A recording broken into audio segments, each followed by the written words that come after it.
Hello and welcome to the Oxygenaddict Triathlon Podcast. We're brought to you every week by our sponsors, precisionhydration.com. Leaders in triathlete sweat testing and hydration with multi-strength electrolytes that match how you sweat. You can get 15% off with the code Oxygenaddict15, and you can get an exclusive 20% off gift cards for Christmas via the link in the show notes. And Team Oxygen Addict at team.oxygenaddict.com. Event-specific training plans, coaching guidance from Coach Rob Wilby, and supportive teammates in a private Facebook group. And we're also brought to you by our patrons, who support the show with a monthly donation. And if you want to support the show, you can click the link on the side of the webpage, or the link in the show notes as well. So hi everybody, welcome to the show. It's the week of the 13th of November 2017 as we record. I hope you're all well. Helen, how on earth are you today? I am very well, Rob. It's gone freezing. I was thinking today it's a bit like being back in chilly Canada. But probably there's still a big difference of, probably 30 degrees. So, it was bloody cold though. It's good to know, because I was having this discussion today. It's good to know that somebody like you who's been to Canada and experienced what minus 30 really feels like. We were walking around Dunham Massey yesterday with the boy on his little bike and going, it's absolutely freezing. And like the computer said it was 4 degrees or something when we got back in. And I was like, how do people live in countries where it's minus 30? I would just die. So it's good to know that you think it's cold as well. Yeah, I do think it's cold. And I clearly have forgotten the genuine pain of the cold in Canada, whereby, the buff would freeze when you breathed into it. So there is a big difference. But I did think today, oh, blimey, it's a little bit chilly. It's a different kind of cold in the UK, isn't it? It's a cold that goes right to your bones, as my gran would say. Yeah, but then, I didn't have my leggings on under my skinny jeans, which are probably more suitable for summer, and I only had 2 tops on and a thin coat. Really, it's not going to keep me that warm, is it? Compared to the full-on, you'll survive in Arctic conditions, Canada kind of jacket. Yes, I guess so. We shouldn't moan, should we? And boots. Rob, here you go. This is me being daft. I didn't even have socks on. Oh, how stupid. Well, I don't have any sympathy. Exactly. All my sympathy no for you is just evaporated. Exactly. Mine too. So it's fine. I had a big warm jacket, and I had the down jacket over the top, and I had the Gore-Tex over the top of that, and I was still cold. So it doesn't bode well for me going anywhere cold, does it? No. Well, I don't plan going anywhere cold, so... Well, you're bad in cold and clearly bad in heat as well, so Great Britain's perfect for you, Rob. I love the heat. I'm just, a bit sweaty. Not racing in it. There's a line from online dating profile, isn't it? Great in the heat, but just a bit sweaty. Oh dear. Right, so let's have a little nosy around. Say again. Hence the silence for me, not commenting. Moving swiftly on. I'm making a note not to use that. There we go. Have you had a good week anyway? What have you been up to? Well, I could make you violently sick by saying I've written most of my Christmas cards. You are kidding. No. That's the difference between men and women right there. You've written all your Christmas cards and I've gone, oh yeah, it's Christmas in 8 weeks' time. Yeah, there is always a good reason as to why I have to get them done pretty quickly, because it now takes me like about 3 days to write 1 card in French, whereby it probably used to take me 20 minutes. So, and I have always one in French and then a number in Spanish, and clearly they're going to foreign places. So I've got to get them done. I can't wait until December and then go, or else I miss the post, and then they get them in February. Oh, there you go. It's a public service announcement from Helen Murray to anybody with foreign friends. Get your Christmas cards done. And for any men listening, be aware that in the next 6 weeks we need to consider trying to find somewhere to buy Christmas cards from. If you're like me, you don't even buy them till they go on sale, and then it's too late to post them. So yeah, I did that, and then Rob, I'm getting ready for Fueled by Cake. So lots of Fueled by Cake min. Like my Friday night was spent ordering envelopes. That is how rock and roll. Ready to post them all out. Yep. When the orders come rolling in. The window before Christmas is getting smaller as I wait for these about 2,000 books to turn up. So I'm having to get everything sort of done and prepared. So then when Fueled by More Cake is ready to go, I am too. How much physical space do 2,000 books take up when they arrive? I dread to think. Is it like a mind-boggling amount of? Because I'm asking, right, because years ago when I was in my early 20s, I signed up to be an exam marker for one of the exam boards when I was in my early days of teaching, and was marking like science papers or something. And when the guy delivered them, I honestly thought I said to the guy, no, you've made a mistake. I'm only marking one set. And there was like 6 bags, all of them that stood 14 inches high. And he brought them in on like one of those trolley pallet things to my front door. With like wheels underneath. And I carried them up the stairs one by one. I was in a second floor flat. And I was just like, This has to be a mistake. And no, sure enough, it was however many 100 scripts you got sent to mark. And I remember just sitting there on the verge of tears looking at this big pile of, how am I going to get this done in time? Yeah. See, so I think I might actually have to hide a few boxes because I'll find it a bit too daunting otherwise. But I think I'm going to get, so it's 33 boxes, around 33 boxes for 2,000 books, which is quite a lot of boxes. Yeah, it really is. And I think probably about 25 of those will come to me. 8 of those I've managed to get some very kind people on board who are going to take a box for me. Brilliant. So that's very good. So yeah, 25 boxes. Oh goodness, I'm trying not to think about it. When do you plan on going live? Well, as soon as it comes out, basically. As soon as you get the boxes, they're going live, yeah, that's it. Pretty much as soon as. Yeah. So I'm trying to sort out, a few little photo launches with the hospice, and I don't know, maybe Rob, maybe even a launch party. Oh, nice. So who knows? But oh god, yeah, a lot of work. Yeah, good for you. So there has been minimal swim, bike, run going on. Well, right time of year for it. Right time of year to rehab your little injuries and get yourself sorted, isn't it? That is it. That's it. I've been doing hot yoga, Helen. Oh, I love this news because I've been doing Pilates and I'm so in love with still Pilates. Loving it. It's amazing. Yeah. I've joined a hot yoga studio. It's brilliant. So how is it benefiting you? Well, so far it's given me incredibly sore hamstrings and back. Okay. You've got to go through that curve though, haven't you? That's what I'm telling myself. You've got to get sore after it before you start getting better because of doing it. That's the kind of thing I'm telling myself at the moment. Okay, that makes sense. How many have you been to? 1 or 2? I've been to 2 classes. Okay. Both brilliant, both full of all kinds of incredibly stretchy yogi type people who can not only get the head on the knees but have to then raise the feet on blocks and stuff so they can actually get a stretch in, And there's me who needs written notice from my head that he wants to see my kneecaps, that kind of thing. This is why I'm doing Pilates and not yoga, but yep. Yeah, no, it's good though. I really like it. Yeah. And I've found a really hardcore spiritual yoga teacher who's all about the spiritual angle of it rather than just stretching. So I'm really into it. It's good, isn't it, to do something a bit different? Yeah, it's great. There's a lot of funky spiritual music and beads involved, and I'm all into this. It's the inner hippie in me's coming out. I love this. Wow. Yeah. Good on you. So watch this space. Okay, excellent. Shall we crack on with some results, Rob? Let's do it. Results are brought to us by precisionhydration.com. Stay hydrated and balance your electrolytes during your horrible winter turbos. I mean, beautiful, enjoyable winter turbos, don't I, Helen? Stay hydrated with Precision Hydration all through the winter. Hells, I have been calf cramp free in my most recent escapade out on Zwift as well. Precision Hydration kept me safe from calf cramps as I chased around a whole bunch of guys in yellow jumpers in Zwift the other day.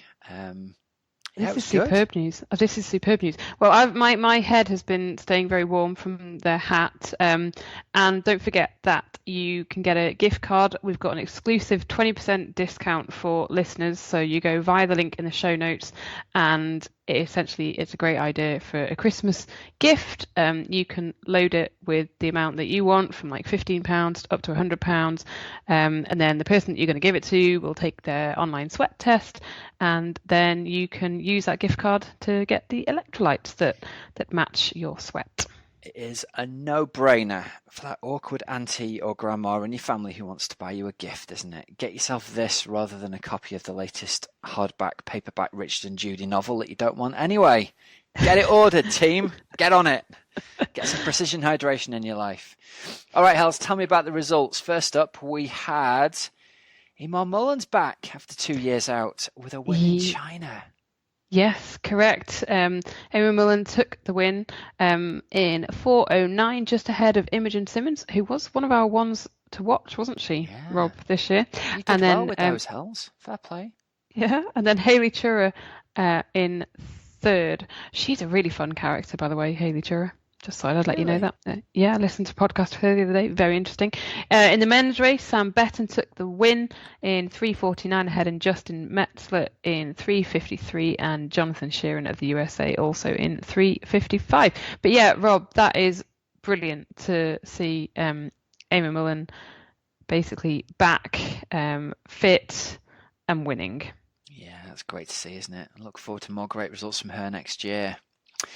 Right, over in Malaysia, our old pal Roman Guillaume takes the win. So does Diana Riesler at Ironman Malaysia. Correct. I was very, very happy to wake up and read about Roman Guillaume taking the win out there, Rob, because we had him on the show, didn't we, when I sort of just saw him on the sidelines, didn't I, in Bolton, and then... Yeah. And I felt really sorry for him there, talking to him, and when he was cheering on Will Clark, who was running past, and then I said, yeah, Wales is great. You should come to Wales, and then Wales didn't go to plan either. So he's just had a really pretty pants season, and he didn't get to Kona this year, did he? So top lad as well, though, dead friendly. Do you remember you got that brief few words with him after 70.3 staffs a few years ago, and I was just like, you're ace. Come to my house for tea. You're a really good lad. Really enjoyed chatting with you. Nah, really, really good egg. So great to see him get a comfortable win too. He did a nice 4:29 on the bike, 48-minute swim. Crushed it on the bike, didn't he? Yeah. Much like he was faster, by about 5-6 minutes than most of the others. Nick Baldwin was there in fifth, Rob, as well. So Roman Guillaume, well again. Takes the win. Jens Petersen Bach of Denmark second, and then Roman Diesenhofer of Germany third in 8:40. And then in the women's race, another win out in Malaysia, which is just awesome. Rob, it was like over 40 odd degrees out there. Well, do you know, that's interesting, because I read a different report that said it wasn't too hot this year. Have I been misinformed? Oh, sorry. No, you're correct. It has been 40 degrees at times. Yeah, it's been bonkers out there, hasn't it? And I think this year, by the look of things, it was still warm, but they had a bit of light rain, and it wasn't the usual absolute horror show. No, that's correct. So Diana Riesler took the win in 9:19 ahead of Maureen Hoof in 9:27, and then Manon Genet was third from France, with Paris Edwards fifth. Great friends Paris Edwards. So Ironman Wales was her first Ironman, so this was her second outing over the big distance. And she came in with a 10:21. I think she said afterwards that she pushed a little bit too hard on the bike and then paid the price on the run. But hey, number two. Plenty of time to think about bike pacing when you mess it up. Learn and move on. So great, definitely. Great stuff out there in Malaysia. And then the other race, Rob, which I still want to go and do it one day. I'm not going to lie. I was going to say, you've still got a bit of a thing in your heart for going and racing in Los Cabos. Oh, totally. One day. Absolutely. Good for you.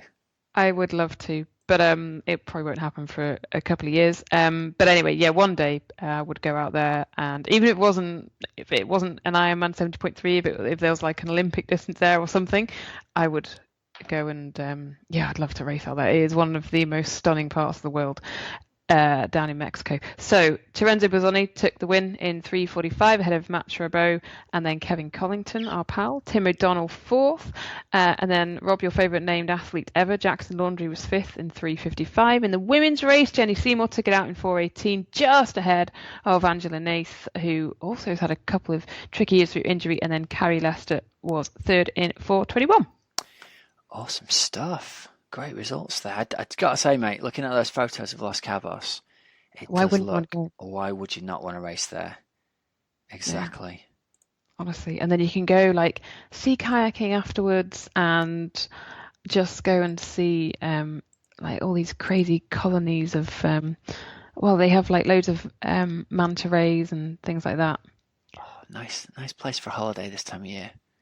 Oh, get out there is all I'm saying. Just go Yeah, out oh, I do and fancy it actually. go and enjoy it. I wonder what the prices are like over New Year. Maybe Well, Cabos. a little New Year break to Cabos. Oh, well, you could probably get an okay flight. I'm going to look into it after the show. I might Just be in. avoid spring break because Yeah, that might be. yeah, you're not going to get a lot of sleep during that, are you? No, so avoid spring break. But yeah, go out there and it'll be incredible. Good stuff. Right, now then, where am I having a nosy around on my sheet in the background here? My computer's playing up. What are we having a look at here? Well, help Rob, me out. Where are we?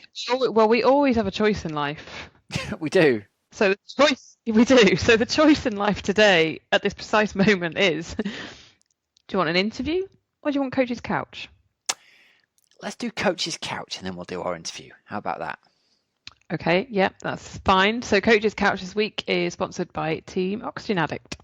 You can download a free 2-week sample training plan still, or you can get a 4-week sample plan for just £5. Just email help@oxygenaddict.com for details, and we'll hook you up with a training plan delivered in Training Peak software, so you get an actual taste of what it's like training with us. So yeah, what's our question this week, Hells? Okay, so the question this week is from Mike, and he says, I'm new to triathlon and I've entered a 70.3 in June next year. I'm currently only able to swim breaststroke and I've just started lessons with a local instructor for front crawl. With this in mind, how is best to proceed with swimming? All right, so I think a lot of people are in this position this time of year. I've had a few contacts of people on Facebook saying a similar sort of thing. You know, I really want to get into triathlon. I tried one this year and either I can't swim front crawl very well or I can't swim front crawl at all. And the question is always like, is it too much of a jump to enter a big triathlon next year in the summer? Am I going to be able to learn to swim in time or swim well enough in time? In Mike's particular case, he can swim breaststroke pretty well. He's confident in the water. He's just not particularly we can't swim front crawl very well yet. So the first thing we've said to Mike is like, look, you're going to have to get lessons. And ideally those lessons are going to be somebody who teaches triathletes rather than like your standard swim teacher. And the reason we're looking for someone who teaches triathletes is we're looking for someone who's got experience of coaching swimming technique in front crawl rather than someone who's teaching you to swim. So get yourself ideally, Mike, down to your local triathlon club. You've already got that experience of being able to swim and being comfortable in the water. And what they'll be able to do is give you some specific drills that are going to help you very quickly become confident in doing a bit of front crawl and then very quickly taking that bit of front crawl into swimming front crawl almost endlessly, very confidently. And the key point number 2 I want to put across is don't approach your swimming like you approach your cycling and your running.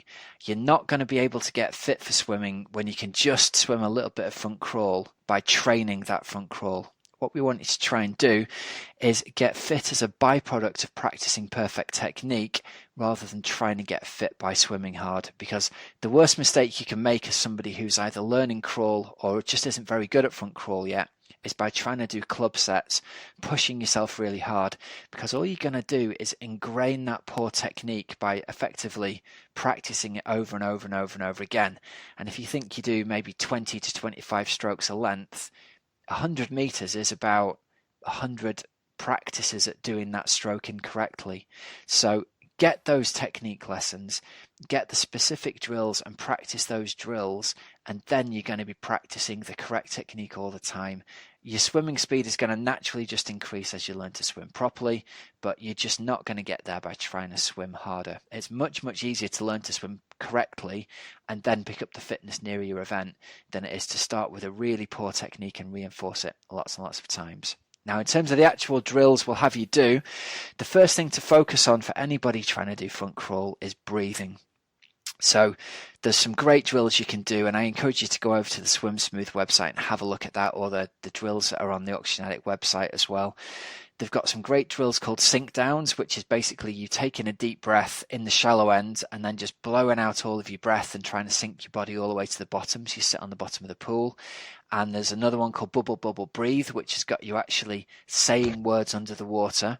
And the big benefit of this is it's going to get you used to exhaling the air with your face in the water so that you can actually breathe in as you turn your head to the side to breathe. Because one of the things we see beginners do traditionally is they're trying to lift the head out of the water, breathe out and breathe in at the same time, and it takes forever. So even if your first couple of sessions just focus on getting comfortable blowing water out into the water, and you don't actually do any swimming, that's okay to start with. The next thing we'd have you do would be torpedo push-offs, which is like the push and glide drill you used to get given at school swimming lessons. You'll already be good at that from your front crawl, Mike. So big push and glides off the wall, then a couple of front crawl strokes, and whenever you use your momentum, just stop, either walk back or breaststroke back to the start and practice them again. And then the last tip I've got for you here is that you're going to have to stick with it and keep working at it. But remember that practice makes permanent. Only perfect practice makes perfect. So the idea that every time you get in has got to have a purpose. You've got to be clear what it is you're trying to practice. And if you find yourself getting to that point where you go, do you know what? I'm really tired now and I know I've got like half the set to do, but I'm going to drive myself on and keep going. That's a really good time to get out of the pool, because we want you to get out while you're still relatively fresh before you start embedding bad technique on top of the good technique that you've been learning. So keep us updated, Mike. Be interested to follow your progress and see how fast you can get yourself as a front crawler before, I believe it's Staffordshire 70.3 that you're doing next year. So yeah, thanks for the question. And anybody else, you can fire over as a question to either help@oxygenaddict.com, or on Twitter, we're at OA Tri Podcast, or Facebook, the Facebook page is at OA Podcast.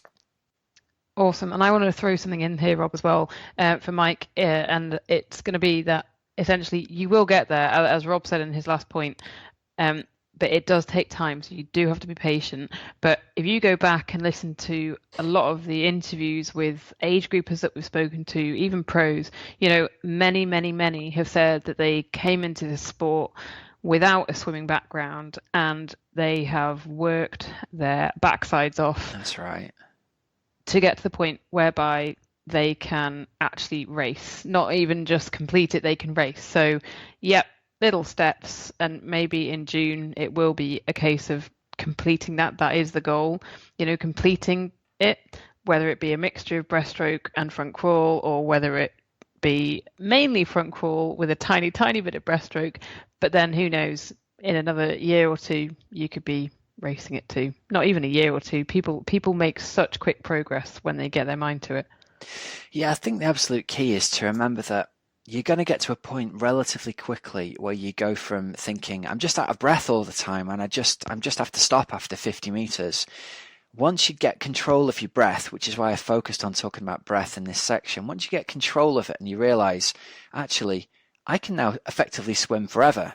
It might not be very fast, but once you've got that confidence that you can swim forever and just keep going like you would do on a bike ride or a jog, that's when you can start to choose the drills you do and be confident that, you get, all of a sudden it's an immediate confidence in the water that happens where you're no longer afraid of the water, you're no longer afraid of trying front crawl, you can just swim forever.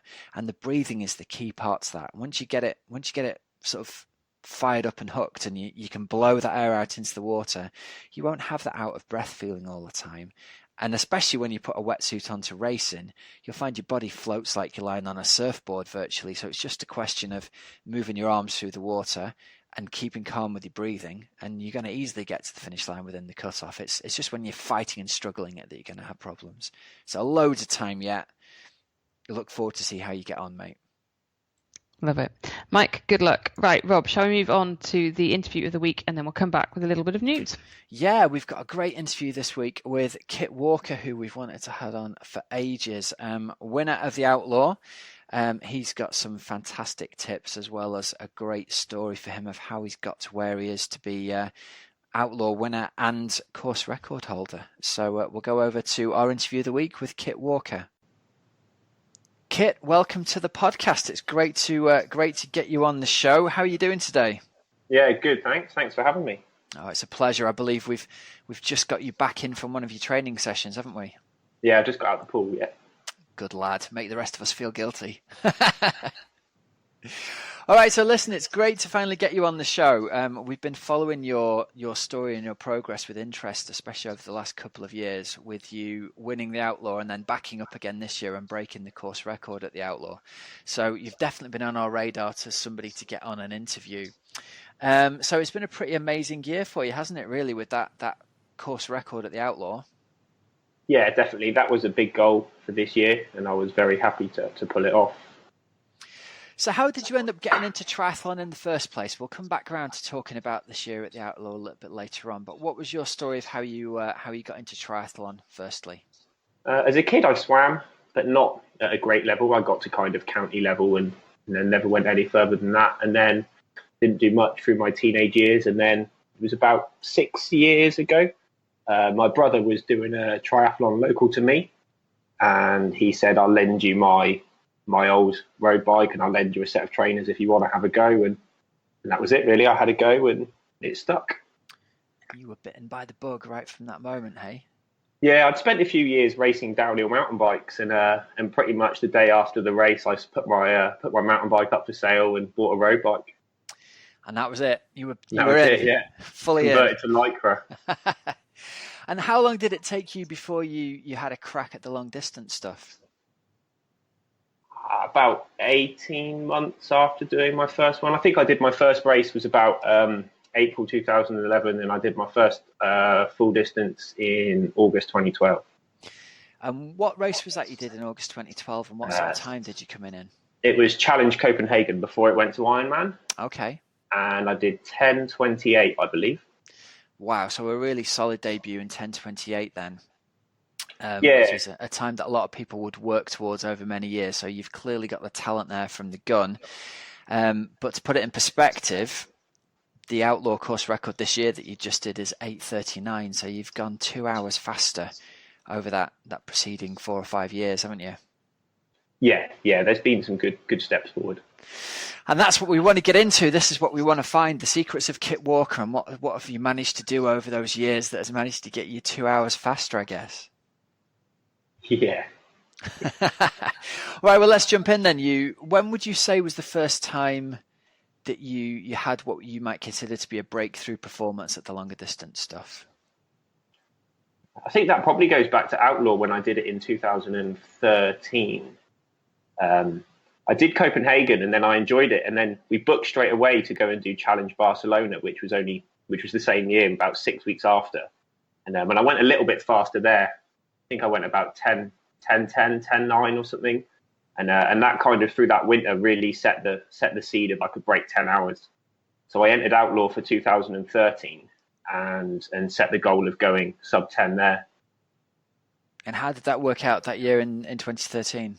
No, it was good. We had a really hot year, but it was good, and I went 9:51, so I was happy. I had a bit of a disaster on the run, and funnily, I was running down the finish chute, and it was Vicky Gill, the female winner, and she passed me about 10 meters before the finish chute, and caught me.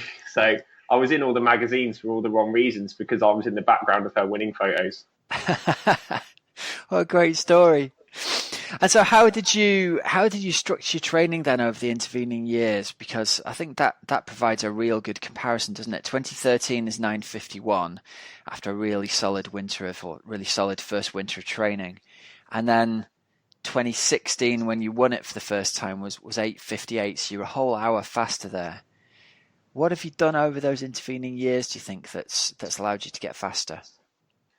I think I just committed more to it year after year. I think when I did it in 2013, I had an idea of what I needed to do, and then I think you always just try and you learn from what you've done, and you see on reflection where you could be better, and I think that's what I did, and I just committed more and more kind of time and energy to it.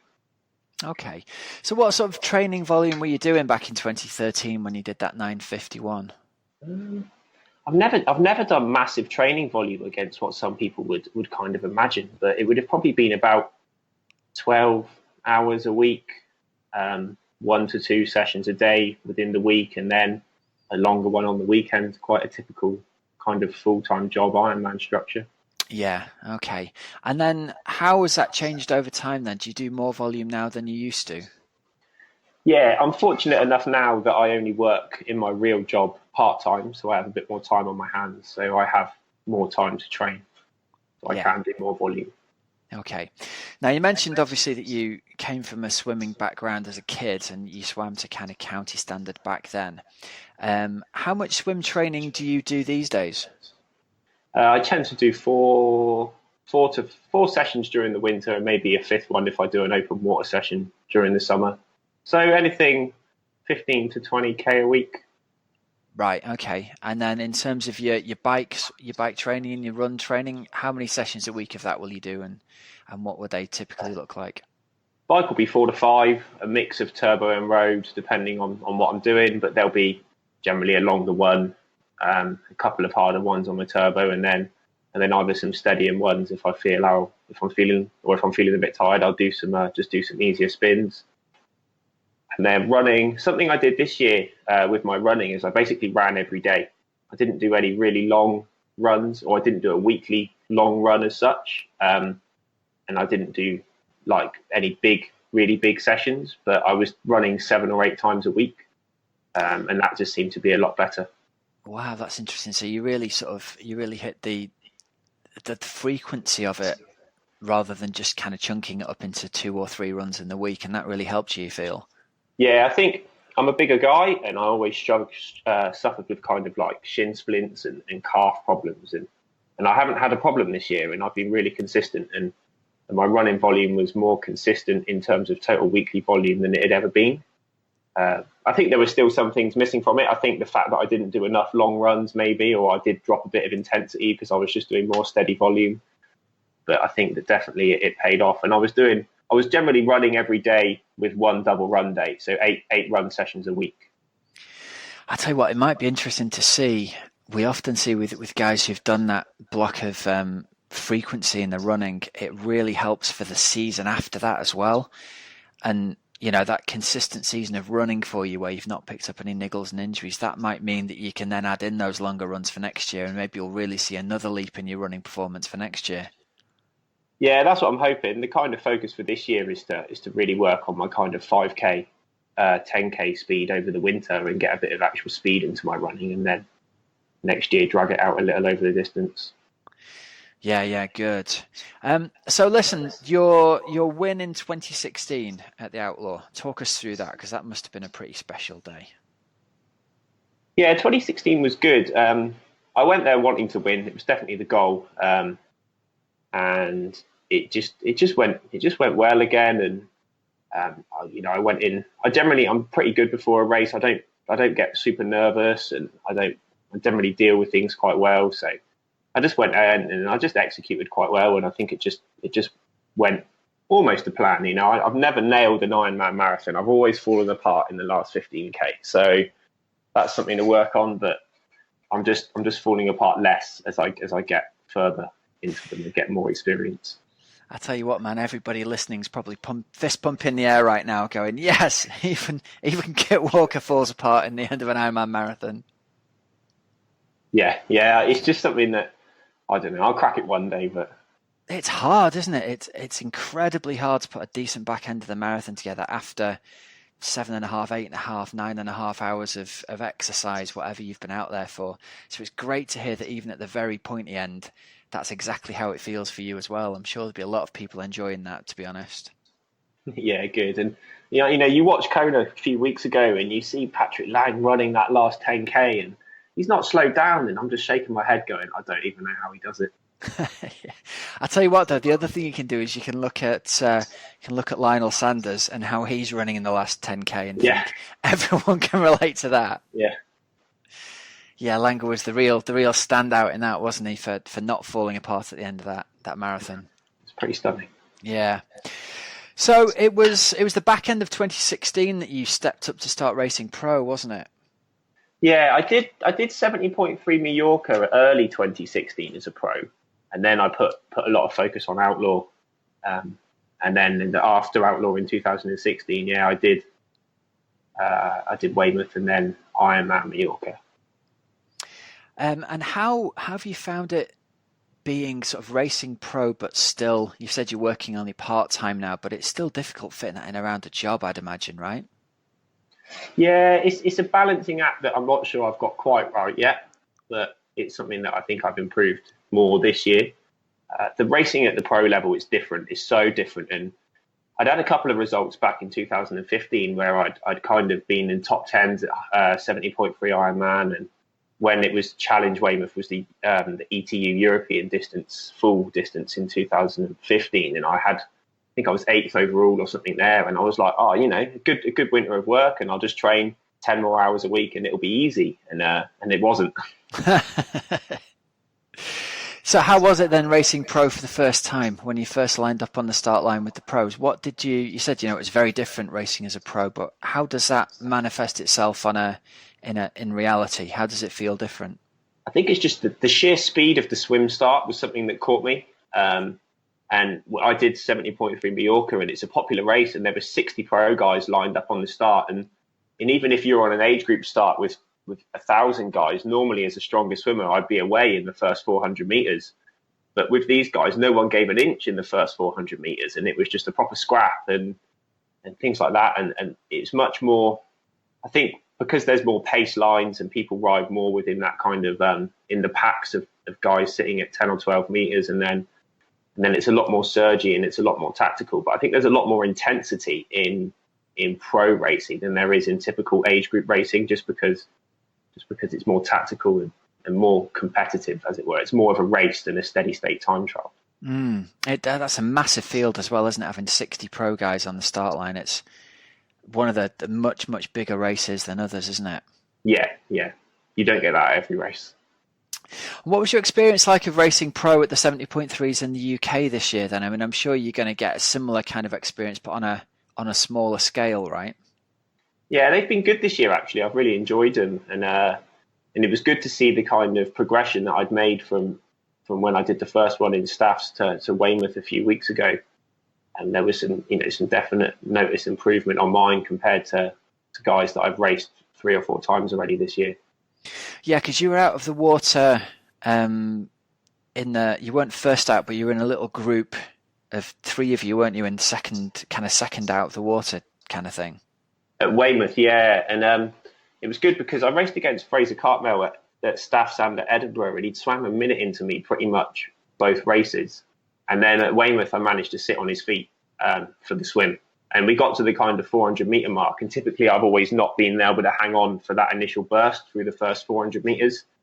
But we got to, approximately 400 meters in, and I was still there. And I was like, right, good, just hang on. And I was swimming flat out to hang on to his feet. But at the end of the swim, I was still there. So I was very happy with that. Do you notice a difference in those races where you do have to go absolutely flat out at the start, rather than the ones where, I'm guessing in the races where you're one of the strongest swimmers, you can kind of pick and choose your own pace a bit more, whereas that kind of next level up at the Pro 70.3, it sounds like you've got to go full gas to stay with the pack that you're with.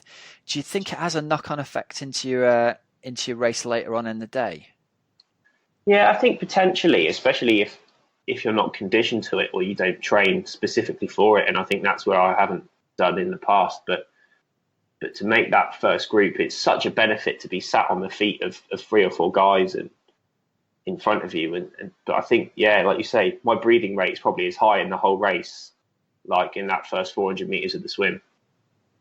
Yeah, I remember reading a comment years ago from Scott Molina who said something to the effect of, if you're going to try and race pro, you've got to accept that there's not going to be much of a difference between just making the front pack and just missing the front pack. So you may as well kind of take it, really, really dig in and really push yourself for another 50 strokes when you think you can't do any more, because it's not going to feel very different in the second or the third pack than it does there. And you're just going to kind of get dragged along a little bit more. And it sounds like that's been a similar experience for you. Yeah, definitely. And I've made a couple of times this year where you're there at 200 meters in, but then at 400 meters in, you're not there. And from 400 meters, in the next 1500 meters, you could lose 2 minutes. And then they're up the road, and then they're riding together in a pack up the road, and you just spend your whole day chasing on your own. And it's just not as efficient as if you could be there from the start. It is a definitely very different dynamic, isn't it, for when you're racing pro than when you're racing with age groupers, where essentially the whole day's a time trial. Yeah. I mean, you are in control of your own race, obviously, but in one sense that it is dictated to you a little bit more if you want to, I don't know, be competitive or stay with people. Yeah.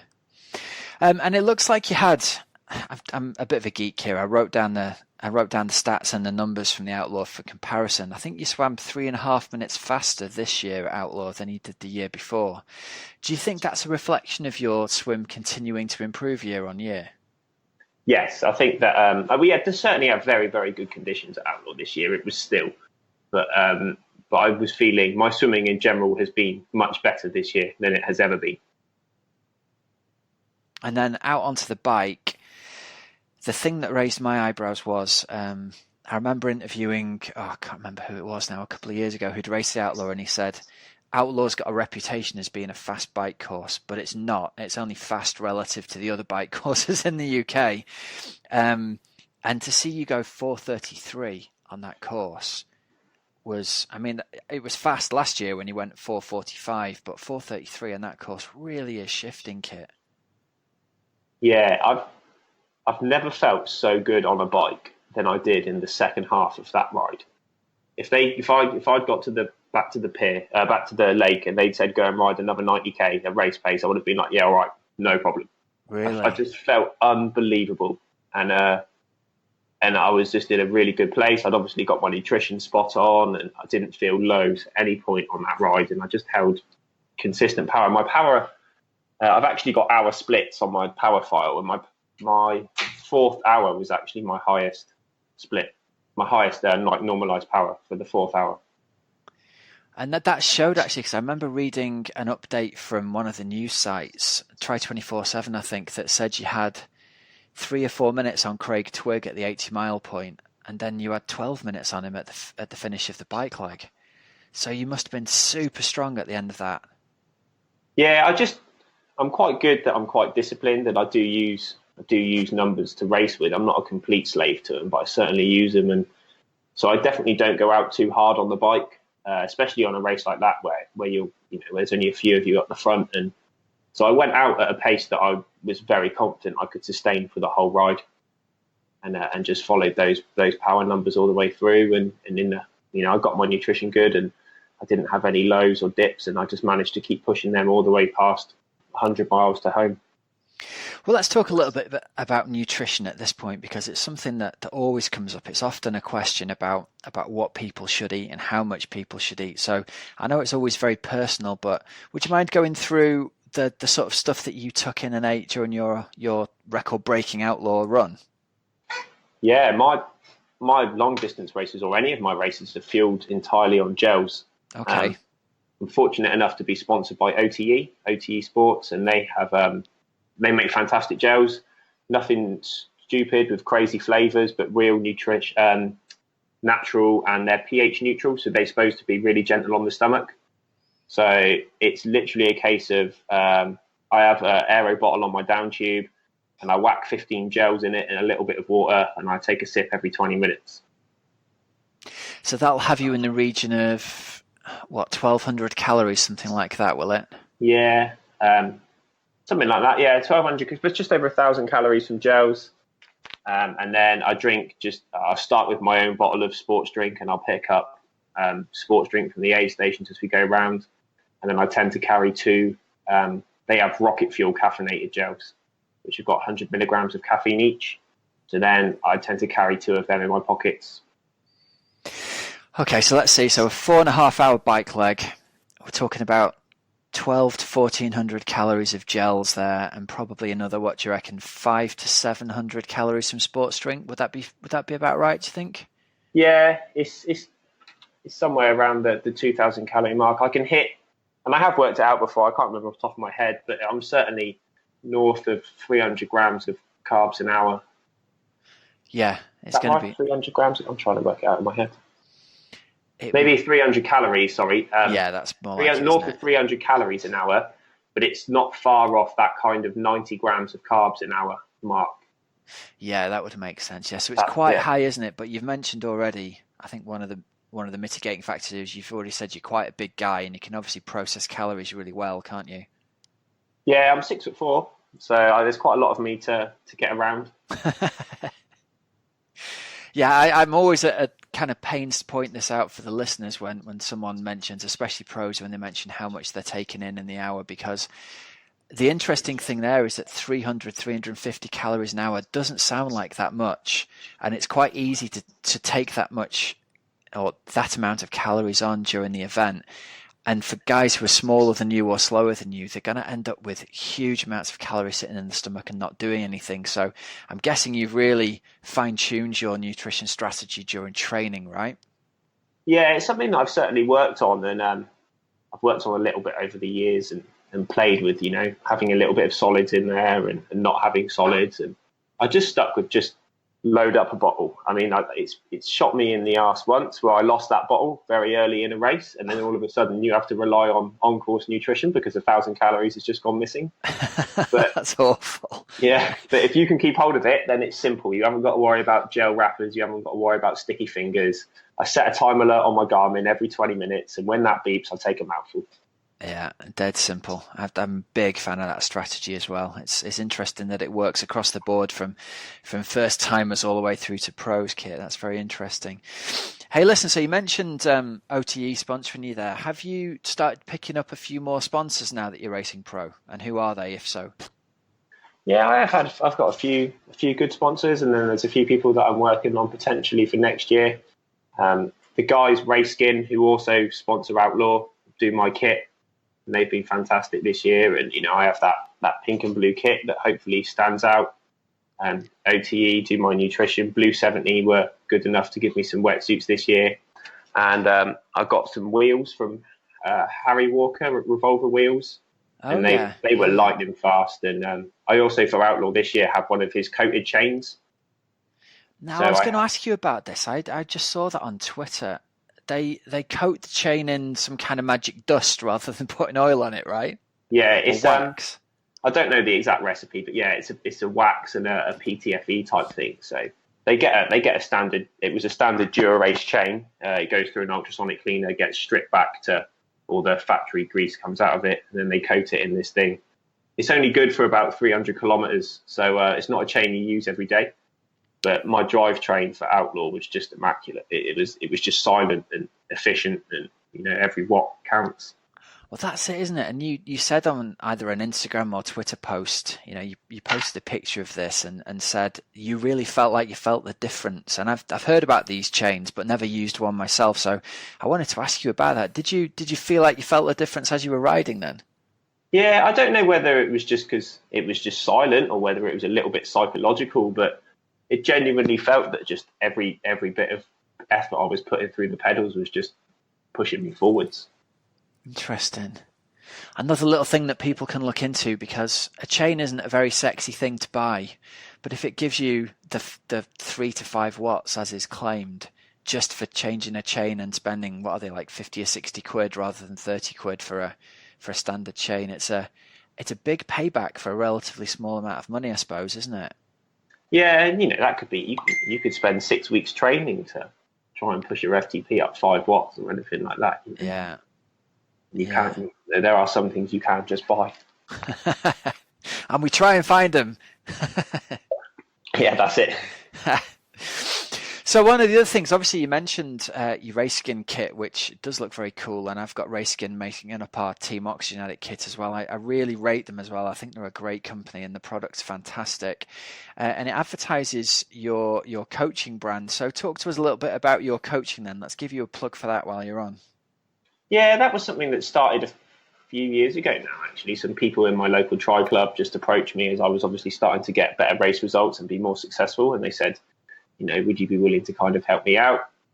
So I kind of thought about it for a little bit and went and did some British triathlon courses to make sure that I had a little bit of background on that. And it started from there, and it's grown quite nicely and quite organically, really. I don't massively advertise it or push it, but it's grown. And I've got guys that are local to me and girls, and then I've got guys from, that I coach entirely online pretty much. And we've certainly seen some good results. Good stuff. And so what does next year hold for you then? What are your plans in the perfect 2018? What's that gonna look like for Kit Walker? I've not entirely finalised my race plans for next year, but I think it's going to be a good assault, pretty similar to maybe what Lucy Gossage did this year with all the UK 70.3 and Ironman events. That's an interesting one, because probably UK and Wales would really suit your riding style, wouldn't they? Those really tough hilly bike courses. Yeah, and I've never done Bolton and I've never done Wales, so there's certainly new races which would be nice. And Weymouth is a no-brainer for me because that's where I live, so I get to sleep at home and I don't have to travel, so I'll always race Weymouth. And then I enjoyed Staffs this year and I enjoyed Edinburgh, so it might just be that, and it's just a bit more cost-effective to not be flying into Europe every few weeks. Yeah, of course.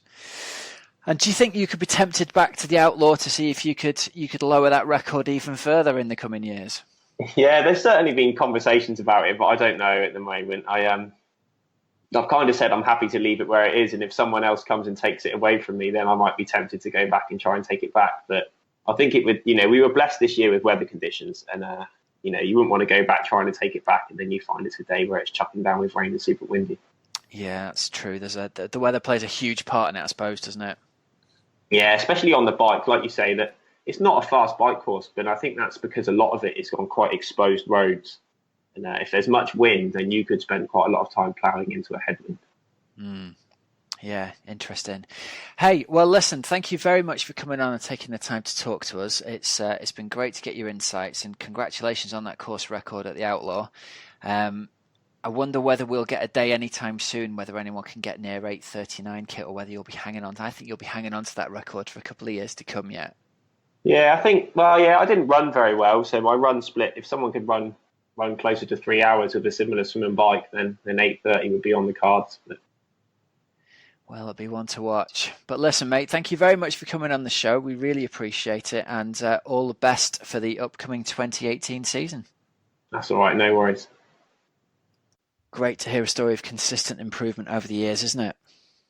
Absolutely. See, it's all about the consistency, Rob. It's all about consistency. That was the one thing that came across from Kit's interview, wasn't it? That there's no magic trick. There's no this is the session that turned me into an amazing athlete. It's just I keep training and I keep training and I keep training, and my body keeps adapting to it, and I gradually get faster and faster. So, yeah, great interview with him. Thanks for that, Kit. Brilliant. And this Thursday, which is going to be the 16th of November, I am going to be interviewing David McNamee. So if you are listening to this before the 16th of November and you have a question for him, then you can tweet us at OA Tri Podcast. So yeah, tweet us any questions that you have for David McNamee. Third place in Kona, David McNamee on the show. That's awesome, isn't it? Correct. Yep, Mr. McNamee. So be good. We're going to talk porridge, Rob. I'm very excited about talking porridge. Well, this is good because you're going to have David on. Hopefully we've got Lionel Sanders lined up to come on after his race at Arizona this weekend. In a couple of weeks' time, we should have the podcast with him, fingers crossed, if we can make it all line up. So yeah, that'd be good. 2 of the top 3, hey? Love it. Yeah. Cool. Right, Rob, a couple of pieces of news to bring you. Yeah. The first one, which people must have seen this, is that Gwen Jorgensen has announced that her aim is going to be gold in the marathon in Tokyo in 2020. So effectively, she's done with triathlon. She got her gold medal.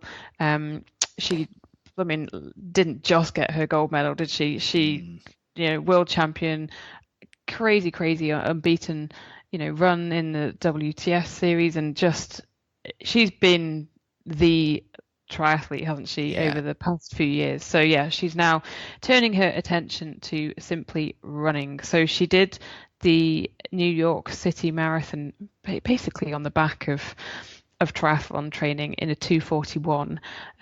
So it is by no means anything easy to try to get into the qualify for the Olympics in the marathon and then going for gold. What you should do is go and check out John Levison's article on try247.com, because he has put it all into perspective, a bit of what would she actually have to do to get that gold medal. And it is a very, very tough ask indeed. But do have a read of his article because it's superb. Yeah, it's really, really good, isn't it? I think the thing that's going to be interesting with Gwen is there's this kind of, she's moving away from triathlon to just be a runner. It's how her body's going to stand up to running 100 miles a week, isn't it? I read an article where they're saying she's looking forward to sort of the simplicity of just running every day. My concern is that thing that's made her as strong and fit as it is the swimming and the biking alongside the running. And the assumption might be, well, if she just runs, she's going to be even faster. I think it's going to be interesting to see how that plays out, Hells.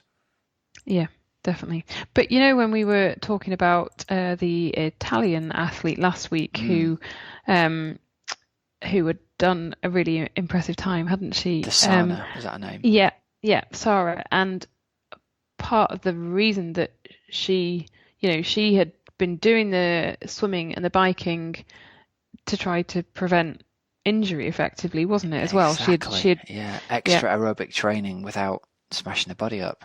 Yeah. So, yeah, it's going to be fascinating to follow that, though, isn't it? Yeah. Really, really fascinating. So do seriously go and have a read of John Levison's piece, try247.com, and you'll find his analysis of that decision. And then, Rob, one more piece of news is that Dublin 70.3 is kind of no longer, but it sort of is.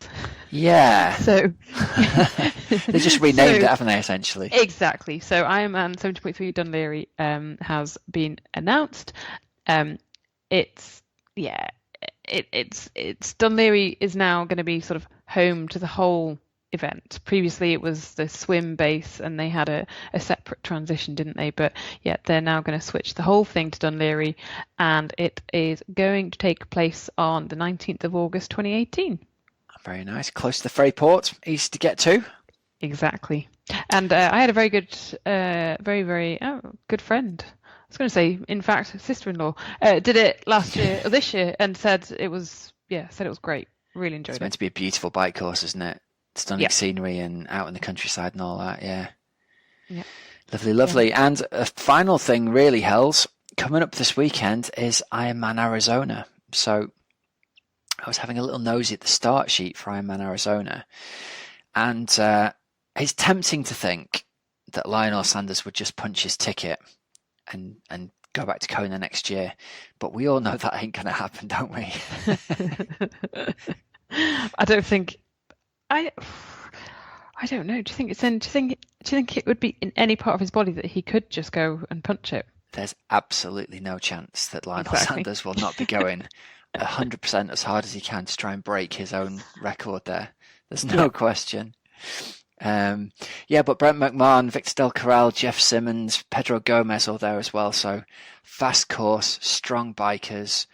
It's going to be interesting to see. I mean, he's going to be full of confidence after his Kona result, and his swim's obviously massively improved as well. So it'll be interesting to see if that dynamic is slightly different from last year, where he was kind of playing catch up a little bit, wasn't he, after the bike? Yeah, it's great. The ladies' side of things, I don't know whether all these people are actually going to start, but how's this for start list? Kaiser Sally, Michelle Vestervy, Sarah Pompiano, Jodie Robertson, Mel McQuaid, Hella Fredrickson. Just a few of the names lined up to race there. We will see who gets it in early, or who's decided to focus more on next season. Yeah. Well, I'm excited to see. Be a good one to watch on there. If you've got nothing to do at the weekend, it's a good one to watch on your live tracker, I think. Definitely. Cool. Right. What have you got lined up this week, Hells? Is it packing envelopes and unpacking boxes full of cake books for you? When they arrive, yes. Everything. Too much, Rob, is the answer. Too much. Yep, I'll report back next week. I will report back next week, and All right. Right, well, let's wrap it up then, I guess. Hey, and listen, just before we go, there's one thing you guys can do for us. If you've enjoyed the show, we'd really appreciate it if you could do a couple of things for us. If you could leave us a review on iTunes, that really helps the show rank on iTunes. That'd be brilliant. If you're interested in becoming a patron of the show and financially supporting us, that'd be brilliant as well. Just click on the link in the show notes or on the webpage. And otherwise, if anybody of your triathlon friends doesn't know about the show, if you could mention us to them, that would be brilliant as well. We'd love that. Try and expand the number of people who hear about what we've got to say. That'd be great. And we'll try and get basically more listeners we have, the higher profile names we can attract to the show to get great interviews on there for you. Sound good, Hells? Sounds like a plan. All right. Well, listen, thanks very much for listening, everybody. We've been the Oxygenaddict Triathlon Podcast. I'm Coach Rob Wilby. I'm Helen Murray. And until next week, have a great, safe training and racing week. And remember to check out our sponsors, Precision Hydration, over at precisionhydration.com, and Team Oxygen Addict at team.oxygenaddict.com. Have a great, safe training and racing week, and we'll speak to you again soon. Cheers. See ya.